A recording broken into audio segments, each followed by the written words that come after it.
ಸ್ನೇಹಿತರೆ, ಈ ಗಿಡನ ಯಾರು ನೋಡಿಲ್ಲ ಹೇಳಿ? ಸೊ ಇದಕ್ಕೆ ನಮ್ಮ ಹಳ್ಳಿಗಳ ಕಡೆ ನಾಯಿ ಹೆಸರುಕಾಯಿ ಗಿಡನೂ ಅಂತ ಕರೀತಾರೆ. ಅಂದರೆ ಹೆಸರುಕಾಯಿ ಥರನೇ ಇದ್ರದ್ದು ಕಾಯಿ ಇರುತ್ತೆ. ಸೊ ಇದಕ್ಕೆ ನಮಗೆ ಸಂಸ್ಕೃತದಲ್ಲಿ ಕಾಸಮರ್ದ ಅಂತ ಹೇಳ್ತಾರೆ. ನಾವು ಅಚ್ಚೆ ಕನ್ನಡದಲ್ಲಿ ಚನ್ನಂಗಿ ಸಸ್ಯ ಅಂತಾರೆ, ಮತ್ತು ಎಲೆಹುರಿ ಗಿಡ ಅಂತಾರೆ, ಮತ್ತು ಕೆಲವರು ಕೊತ್ತಿ ಸೊಪ್ಪು ಅಂತಲೂ ಕರೀತಾರೆ, ಕೊತ್ತಿ ಗಿಡ ಅಂತ ಕರೀತಾರೆ ಇದಕ್ಕೆ. ಸೊ ಇದು ಯಾವ ಕಾಯಿಲೆಗೆ ತುಂಬ ಅದ್ಭುತವಾಗಿ ಬರುತ್ತೆ ಅಂತಂದರೆ, ಇದು ನರಗಳಿಗೆ ಶಕ್ತಿ ಬರೋಕ್ಕೆ ಮತ್ತು ವಾತನಾಶ ಮಾಡೋಕ್ಕೆ ಮತ್ತು ನೋವು ನಿವಾರಕವಾಗಿ ತುಂಬ ಅದ್ಭುತವಾಗಿ ಕೆಲಸ ಮಾಡುತ್ತೆ ಇದು. ಸೊ ಇದನ್ನು ಭಾಳ ಮುಖ್ಯವಾಗಿ ನಾನು ನಿಮಗೆ ಪ್ಯಾರಾಲಿಸಿಸ್ ಅಥವಾ ಈ ಲಕ್ವವಾಗಿರೋರಿಗೆ ಯಾವ ರೀತಿ ಈ ಒಂದು ಸಸ್ಯದ ಯಾವ ಭಾಗವನ್ನು ಯಾವ ರೀತಿ ಬಳಸಬೇಕು ಅನ್ನೋದನ್ನ ನಾವು ಈ ಒಂದು ಸಂಚಿಕೆಯಲ್ಲಿ ತಿಳ್ಕೊಳ್ಳೋಣ ಸ್ನೇಹಿತರೆ. ಭಾಳ ಮುಖ್ಯವಾಗಿ ಲಕ್ವ ಆದವ್ರಿಗೆ ಏನಾಗಿರುತ್ತೆ, ನಿಮಗೆ ಕೈ ಕಾಲೆಲ್ಲ ಸೊಟ್ಟ ಬಂದಿರುತ್ತೆ, ಕಾಲುಗಳಿಗೆ ಸ್ವಾಧೀನ ಕಡಿಮೆ ಆಗಿರುತ್ತೆ, ಒಂದು ಭಾಗದಲ್ಲಿ ಕೆಲವರಿಗೆ ಸ್ವಾಧೀನ ಕಡಿಮೆ ಆಗಿರುತ್ತಲ್ವ. ಸೊ ಅಂಥವ್ರು ಏನು ಮಾಡ್ಬೋದು ಅಂದರೆ, ಈ ಒಂದು ಕೊತ್ತಿ ಗಿಡ ಅಥವಾ ಈ ಒಂದು ಚನ್ನಂಗಿ ಸಸ್ಯದ ಒಂದು ಎಲೆಗಳನ್ನು ಈ ರೀತಿ ಬಿಡಿಸ್ಕೋಬೇಕು. ಎಲೆಗಳನ್ನು ಬಿಡಿಸ್ಕೊಂಡು ಸುಮಾರು ಒಂದು ಹಿಡಿಯಷ್ಟು ಎಲೆಗಳು ಅಂದ್ಕೊಳ್ಳಿ, ಅಂದಾಜು ನಿಮ್ಗೆ ಎಷ್ಟು ಬೇಕಾಗತ್ತೆ ಅಷ್ಟು.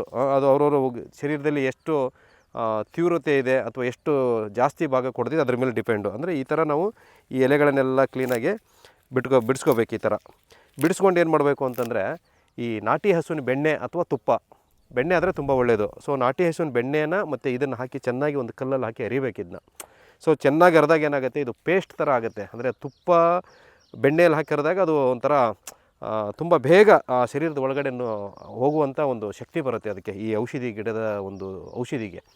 ಸೊ ಆ ಒಂದು ಔಷಧಿ ಸಾರ ಇದು ಬೆಣ್ಣೆ ಜೊತೆಗೆ ಅರೆದು ನಾವು ಆ ಪೇಸ್ಟ್ನ ಲೇಪನ ಮಾಡ್ಕೊಂಡಾಗ ಏನಾಗುತ್ತೆ ಅಂತಂದರೆ, ಸುಮಾರು ಸ್ನಾನಕ್ಕಿಂತ 1 ಗಂಟೆ ಮುಂಚೆ ನಾವು ನಿತ್ಯ ಒಂದು ಸುಮಾರು 48 ದಿನ ಮಾಡ್ತಾ ಬಂದರೆ ಈ ಕೊತ್ತಿ ಸೊಪ್ಪಿನ ಎಲೆಯ ಪೇಸ್ಟು ನಾಟಿ ಹಸು ಬೆಣ್ಣೆಯಲ್ಲಿ ಹಾಕಿ ನಾವು ಅರೆದು ಹಚ್ತಾ ಬಂದರೆ ಸುಮಾರು ಸ್ವಾಧೀನ ಕಳ್ಕೊಂಡಿರ್ತಕ್ಕಂಥ ಭಾಗ ಪ್ರಾಯಶಃ ಒಂದು 100ಕ್ಕೆ ಒಂದು 89% ಆದ್ರೂ ಅದು ಸರಿ ಹೋಗ್ತದೆ.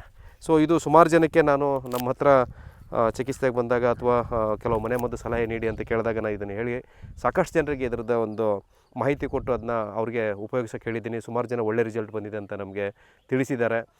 ಸ್ನೇಹಿತರೆ, ಯಾರಿಗಾರು ಜಾಸ್ತಿ ದಿನ ಆಯಿತು ಲಕ್ವವಾಗಿ ನಾವೀಗ ತೋರಿಸೋದೆಲ್ಲ ನಿಲ್ಲಿಸ್ಬಿಟ್ಟಿದ್ದೀವಿ ಸಾಕಾಗಿ ಅನ್ನೋರು, ಸೊ ಹಳ್ಳಿಗಳಲ್ಲಿ ಈ ಥರ ನೋಡಿ ನಮ್ಮ ಒಂದು ಬದುಗಳಲ್ಲಿ ಬೆಳೀತಕ್ಕಂಥ ಕಳೆ ಗಿಡ ಅಂತ ಕರಿತೀವಿ ನಾವು ಇದನ್ನ. ಆ್ಯಕ್ಚುಲಿ ಕಳೆ ಅಲ್ಲ, ಇದು ಅದ್ಭುತ ಔಷಧಿ ಸಸ್ಯಗಳು ನಮ್ಮ ಪ್ರಕೃತಿಯಲ್ಲಿ ಸಿಗುವಂಥದ್ದು. ಸೊ ಇದನ್ನು ಬಳಸ್ಕೊಂಡು ನಿಮ್ಮ ಲಕ್ವ ಕಾಯಿಲೆಯಿಂದ ಆಸೆ ಬಂದಿ ಅಂತ ಕೇಳ್ತಾ ಈ ಒಂದು ಕೊತ್ತಿ ಸೊಪ್ಪನ್ನು ಈ ರೀತಿ ಬಳಸ್ಕೊಳ್ಳಿ ಅಂತ ಹೇಳ್ತಾ ಈ ಸಂಚಿಕೆ ಇಲ್ಲಿಗೆ ಮುಗಿಸೋಣ ಸ್ನೇಹಿತರೆ. ಎಲ್ಲರಿಗೂ ನಮಸ್ಕಾರ.